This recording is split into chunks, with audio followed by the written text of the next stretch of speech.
Welcome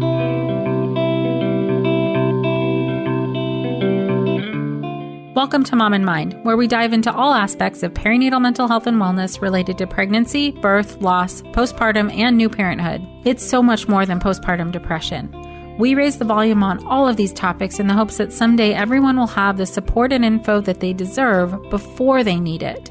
Please note this podcast is not a replacement for treatment by a professional or professional training. Welcome back to Mom and Mind. I'm your host, Dr. Kat. I feel so lucky to be able to interview so many awesome people on this podcast. And honestly, every time I hear somebody that I want to talk to, I get really giddy and excited until I get to talk to them. And that is the case also for today's guest, Dr. Jennifer Webb. I first heard her on a podcast called Body Kindness with Rebecca Scritchfield. And I was so excited to reach out to her and see if I could get to talk to her about body image in the perinatal period. I will put a podcast link to this specific episode that I heard too in the show notes because it's just so good. Some of the things we're going to touch on today is a bit of the research that Dr. Webb does, why body image is such a key topic for women's health during the perinatal period, what different roles that mindfulness and self-compassion can play in supporting a healthier body image in the perinatal period. We're going to tack on some really amazing resources that Dr. Webb has for us.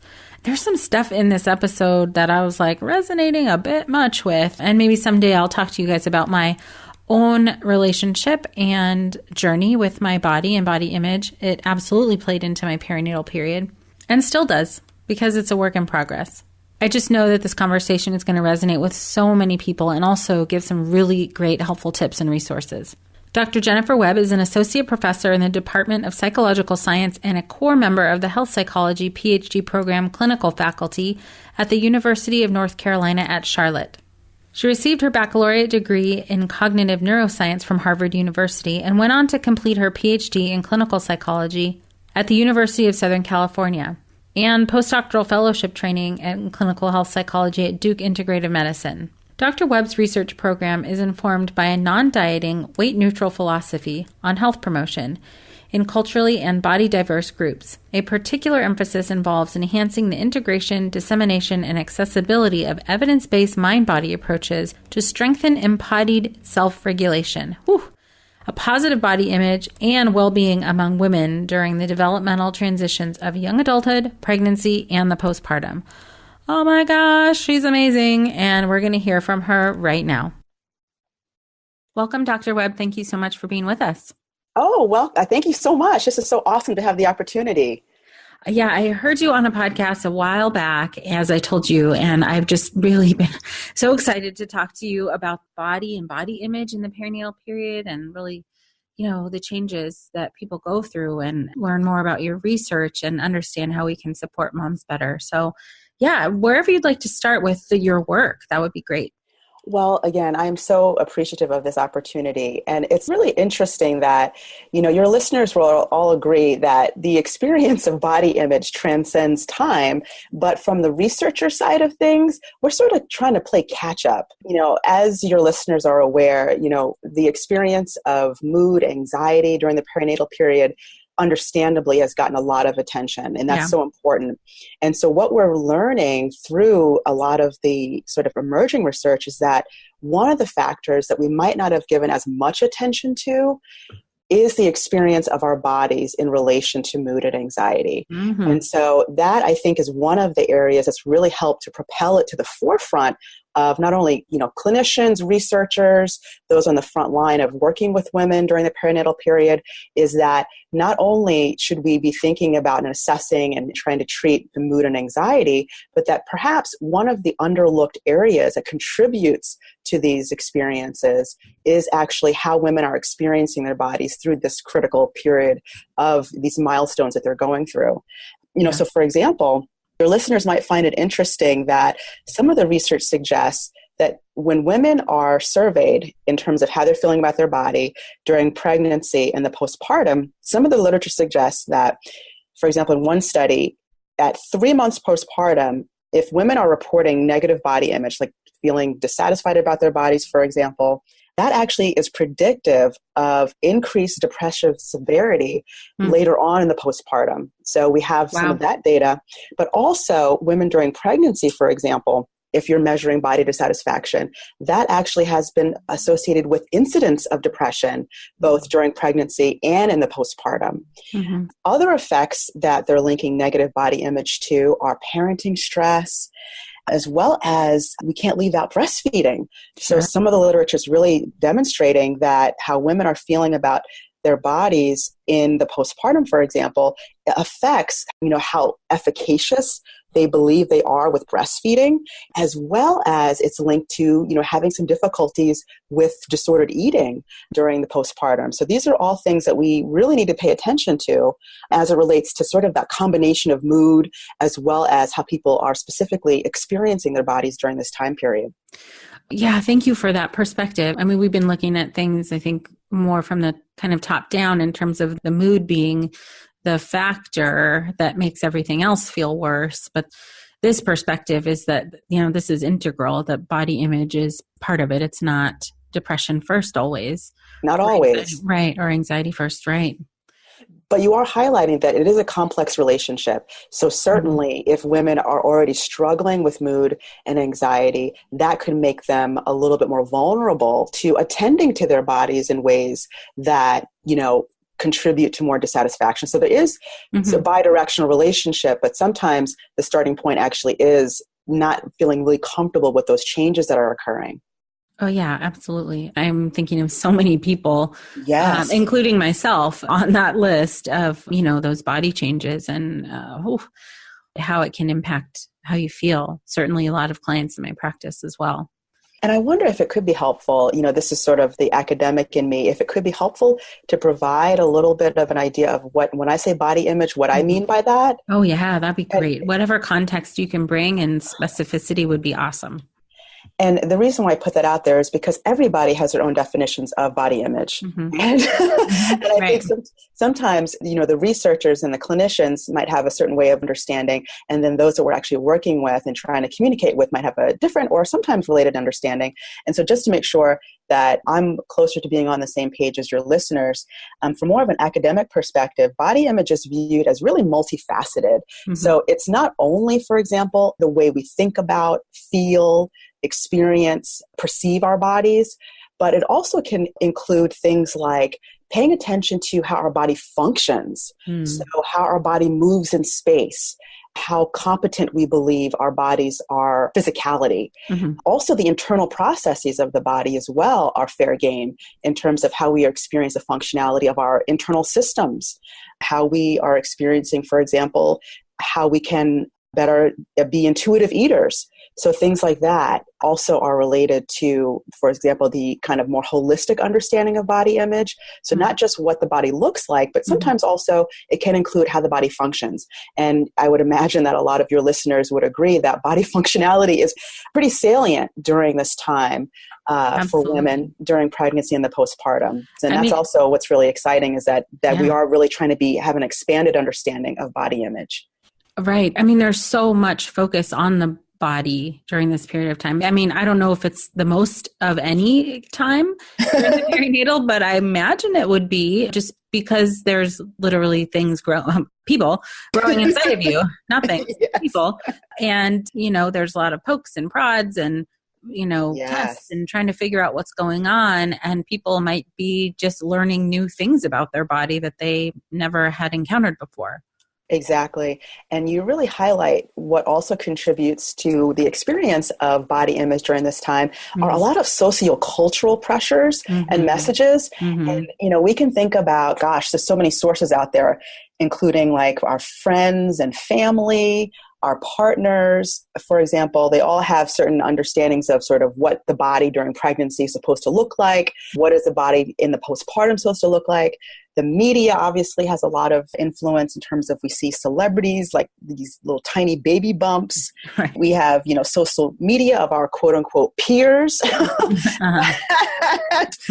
we, again, don't often remember that the face that people are putting out there in social media, a lot of times they're sort of best, cropped and filtered and So I think that's also such an important source that we need to consider, is also the impact of social media, the media, these messages about needing to bounce back after giving birth, which can really drive a lot of the dissatisfaction and the sort of sense of urgency that women experience, particularly those who sort of buy into a lot of these Western notions of what a pregnant body is supposed to look like, as well as what a postpartum body is supposed to look like. So Western notions of that are, that there's a bump. Like, how would you... and then a person, right? There's so many variation in cultural, I guess, perspective and acceptance around different body types. But the Western American one, how would you describe that? Well, it really does. Again, you look at, Fit Pregnancy or those other types of media out there where these Instagram images where really the portrayal is very narrow. It tends to be women who are, very in terms of Eurocentric in appearance. And they also tend to sort of have this thin ideal with a small bump. And so again, it's a very constrained representation of women during pregnancy. And then in the postpartum, again, similarly, we tend to have a very narrowly defined idea that, first of all, that getting your body back is supposed to be sort of the goal. And that it's almost like it's been snatched and we now have to kind of wrestle it back. Again, this idea that that process is feasible, valid, and should be happening pretty quickly.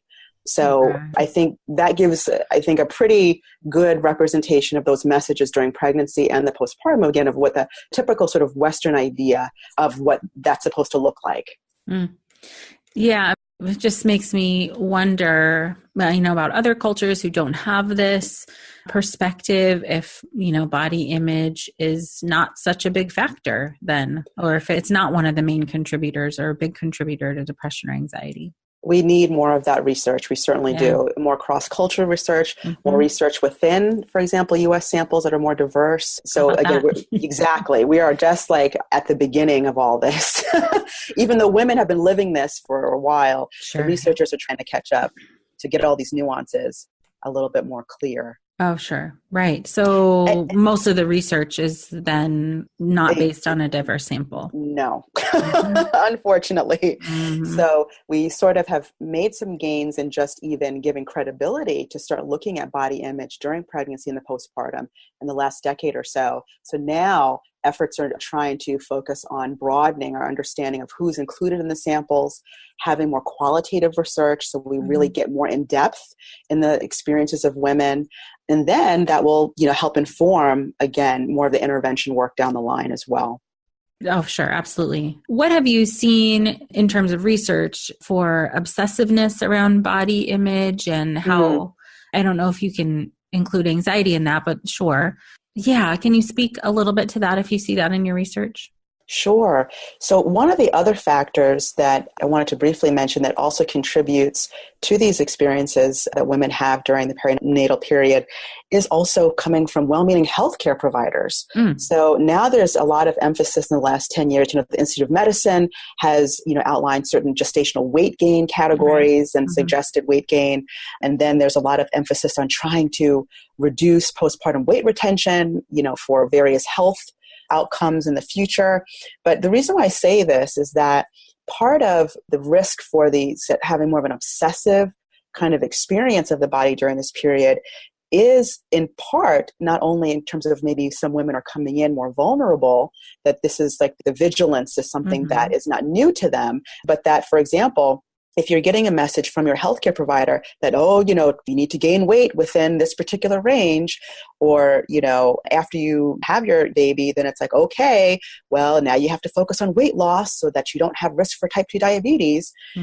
That's another factor that can contribute to more of this surveillance of the body, of eating, of physical activity, of, maybe being overly preoccupied with what the body looks like during this time period, which again, if you're focusing so much on that, you're probably not paying attention to other things that could matter as well during this time period. So some of the research does suggest that this idea of body surveillance, so being really preoccupied with your physical appearance as opposed to how your body feels, tends to be associated with increased depressive symptoms among first-time moms. There's been at least one study that's demonstrated that. And I think that that's also really important for us to think about, because that also relates in the postpartum to disordered eating. So this notion of body surveillance is definitely one that we need to figure out, in addition to healthcare providers' well-meaning messages, other sociocultural messages, how women and their families can be better armed to try to, derail some of the negative impact of this surveillance, this sort of obsessiveness that could come along with this experience of pregnancy and the postpartum. As you were talking about that, I'm, as a psychologist in clinical practice, meeting with people, I'm interpreting and kind of thinking how I could better integrate assessing for this, or asking my clients about it. And it seems pretty important then to be asking about their experience with their care providers and how their care providers talk to them about their bodies and how that impacts them. Because those are 10-minute interactions with a provider sometimes that could potentially be impacting them for weeks or months. Oh, you're not kidding. And again, we don't always have the benefit of, also getting the provider's perspective. Right. So it's sort of like there's probably gaps even in their awareness maybe and in their training. Yeah. So we try to have compassion for that, but also, wow, what an opportunity to maybe help in terms of educating, because of the framing of this obesity epidemic. There's so much attention to weight that there may be sort of unintentional negative consequences, just in terms of women might not be feeling that other concerns that they have may not be given that attention because so much is given to weight and weight gain. And also, isn't there an association with, if you're quote unquote overweight or obese based on, I guess, this BMI scale that I think is kind of bunk. Yes. It's not totally accurate. That if you are overweight, that also means you're unhealthy. That's the kind of association that's been made. That's not true. Oh, goodness. This is such a loaded topic, but so important. From a health at every size perspective, really the focus tends to be in more of the traditional biomedical realm, that yes, weight equals health. And that has been ingrained in so many of us, not only within medical culture, public health culture, but in popular culture. And more from a health at every size perspective, there's more of a weight neutral understanding that you can't look at someone and just say, oh, I know, what their HbA1c is or what their cholesterol is. We focus literally on weight by being able to eyeball it. It's like, oh, of course we know that, how many stairs this person can walk up and down. So again, we're trying to understand that health itself has gotten sort of contaminated with it being just so narrowly linked to weight. And that is really dangerous. It's really dangerous. Yeah, absolutely. Yes. Absolutely. Yeah, that might be like a whole other separate entire podcast. And I think there are some really great people out there. Like the podcast that I heard you on Body Kindness is a really beautiful one. Really trying to get that message out there and unbraiding the idea that health and weight are, the same. Exactly. And I think this really does tie into the experience of negative body image that perhaps some of your higher weight listeners might experience at the hands not only of the broader cultural messages, but also possibly from the healthcare providers. Again, not necessarily that they're trying to intentionally discriminate or to send stigmatizing messages, but that could be present and operative for them, which is really undermining their well-being during this time. Right. Okay. So operationalizing that, so to speak, within the context of the client therapist or even client physician relationship is, how do we help our clients and patients cope with that? It kind of begins with this, like you were saying, health at every size conversation. That could be part of it, particularly if that is sort of a newer idea. It's definitely growing, not only in terms of grassroots, just activism, but now there's a growing body of research which is really supporting that this weight neutral approach, non-dieting weight neutral approach, really does lead to a lot of psychological and physiological health benefits that don't necessarily have anything to do with how much weight somebody is losing. So that, again, that's exciting.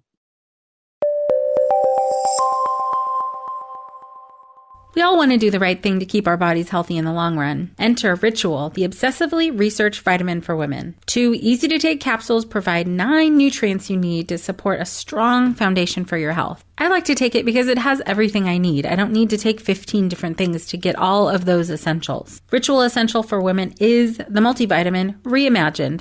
From D3 to omega-3, Rituals Essential for Women helps fill gaps in a woman's diet. No nausea capsule design is gentle on an empty stomach, and there's a mint tab in every bottle to keep things fresh, so you don't get that fishy aftertaste common with most omega-3s. There's also the Ritual Essential Prenatal, which is the prenatal reborn. For those of you thinking about it, trying, and expecting, Ritual Essential Prenatal is conceived to deliver the essential nutrients from DHA to folate that a woman needs at every stage. Better health doesn't just happen overnight, and right now Ritual is offering my listeners 10% off your first 3 months.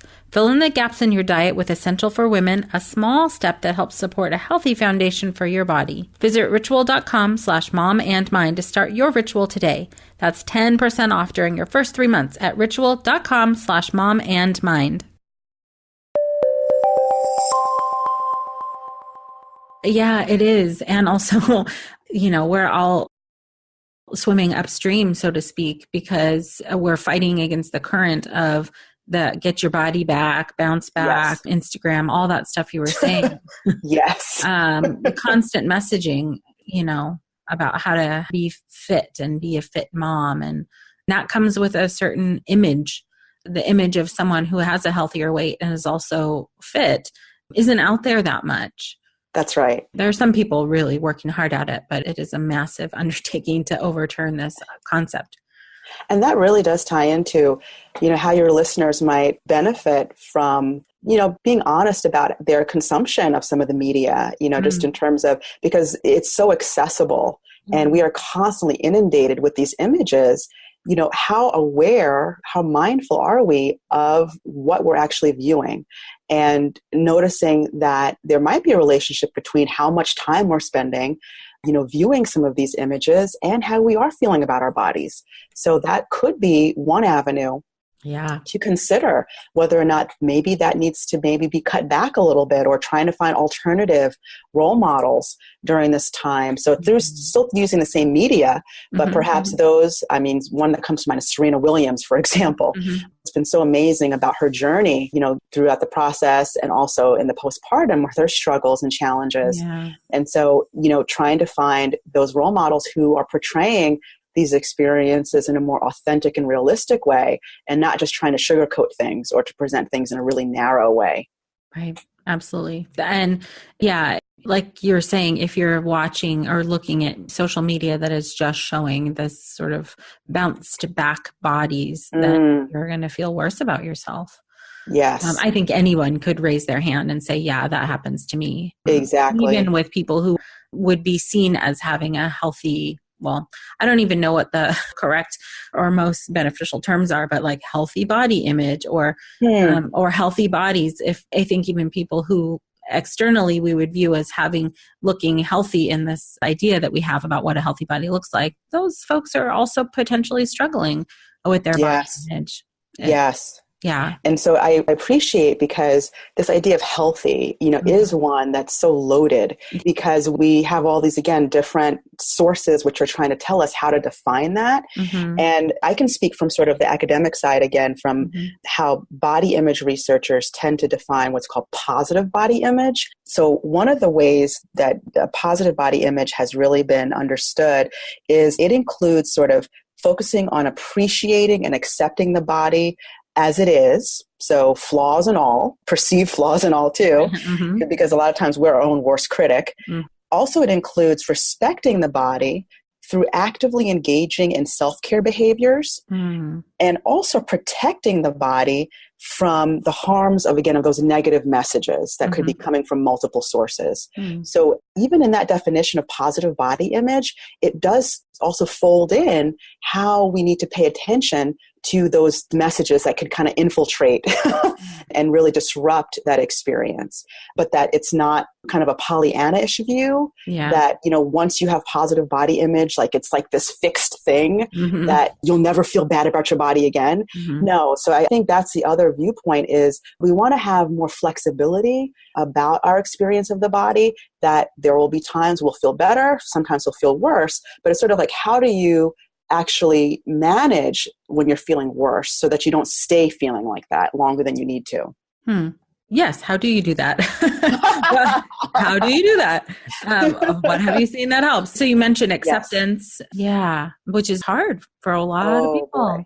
Well, Hard for, particularly, that is so true, particularly when we think about acceptance in this kind of like surrendering resignation, like I'm like Mhm. white knuckling it, like I'm through Yeah. clenched teeth, Yeah. right? So that kind of acceptance is probably more what we might think of in terms of accepting the body. But from the perspective of maybe more mindfulness and Mhm. self-compassion perspectives on Mhm. acceptance, Yeah. it's more about just being aware of what is that it's maybe not what you want it to be, Mhm. but that in addition to that evaluation, we're often saying we don't want to have those thoughts, those feelings. So what these approaches tend to try to focus more on is not only making peace with those negative thoughts or evaluations, those feelings, emotions we have about our body, but we also sometimes don't want to even have those experiences. And that puts a lot of pressure on trying to get rid of those thoughts, of those emotions, of those physical sensations. And that helps to actually keep those experiences around longer than they need to. Oh my gosh. Okay. So yeah, it's almost like a resentment that you Yes. have to deal with this in the first place.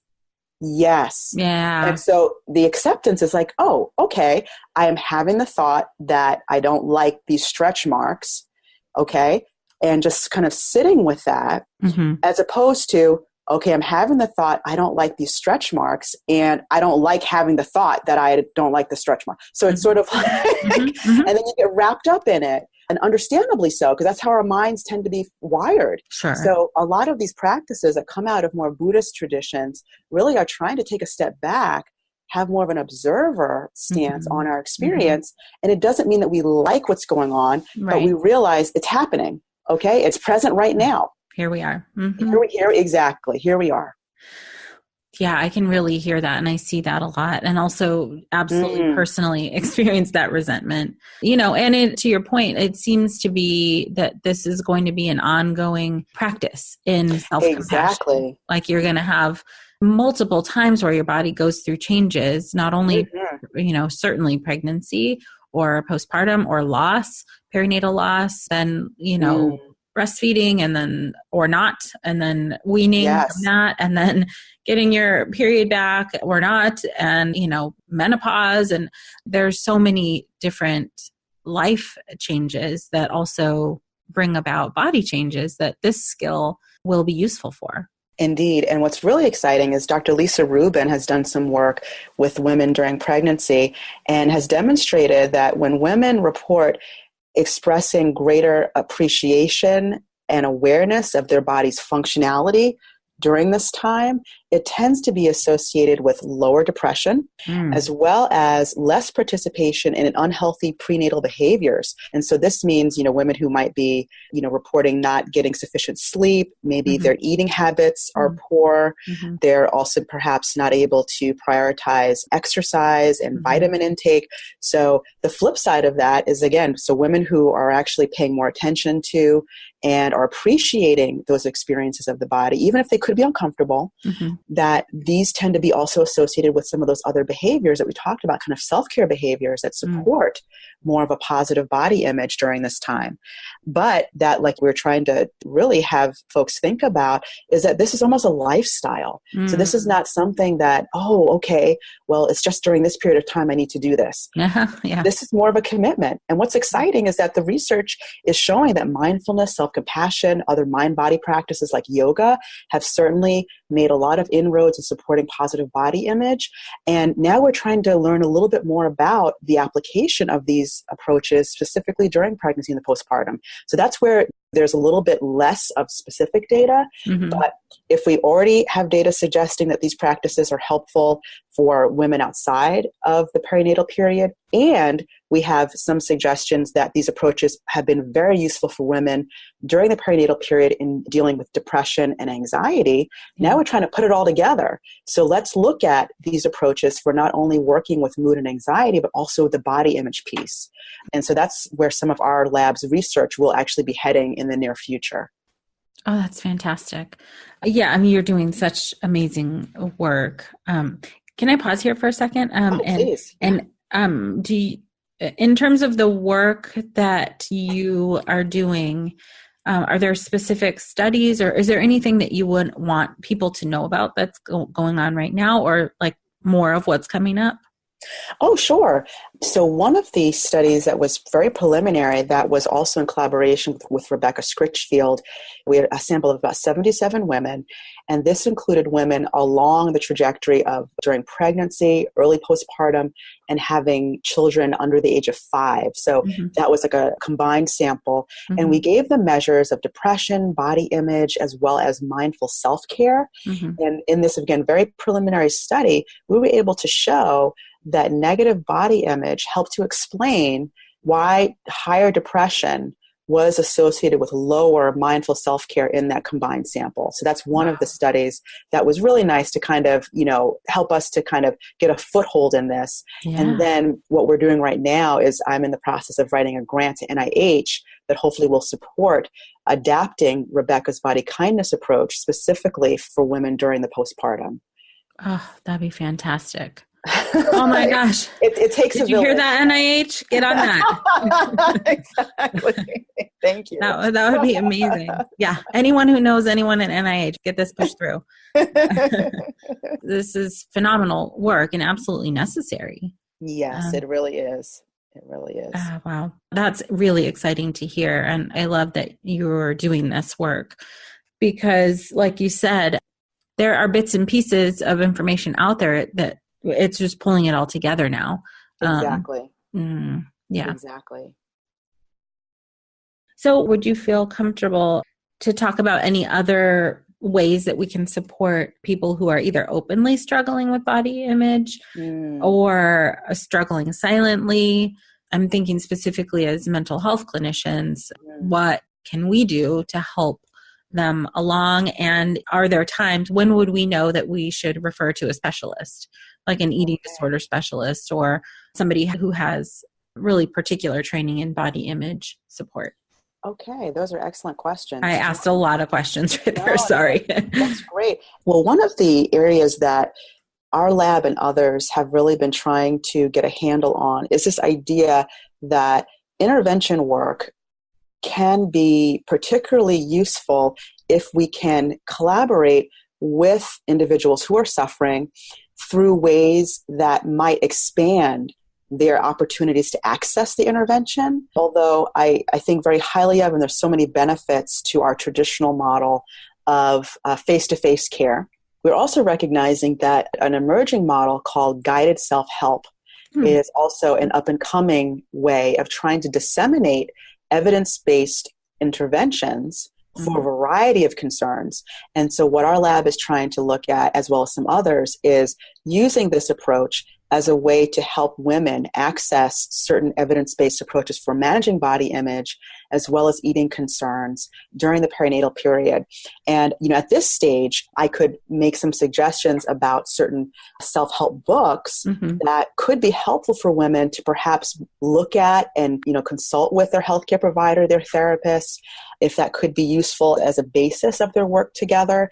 One of them is, for example, Rebecca Scritchfield's body kindness approach, a very holistic, evidence-based approach that really looks at this idea of challenging, again, the diet culture, the kind of the dieting mentality, and trying to focus much more on well-being, focusing on positive psychology, and how positive psychology tends to not be as strongly emphasized in more traditional focus on pathology, which again, we need to focus on that, but it's also helpful to kind of complement, just like in the body image realm. Negative body image has been around in terms of, the experience and also the science of it for a long time. Right. And so positive body image has really tried to just say, hey, don't forget about us. Don't forget about this side of the experience to have a more holistic understanding of body image. So Rebecca Scritchfield's work, I think, can be helpful.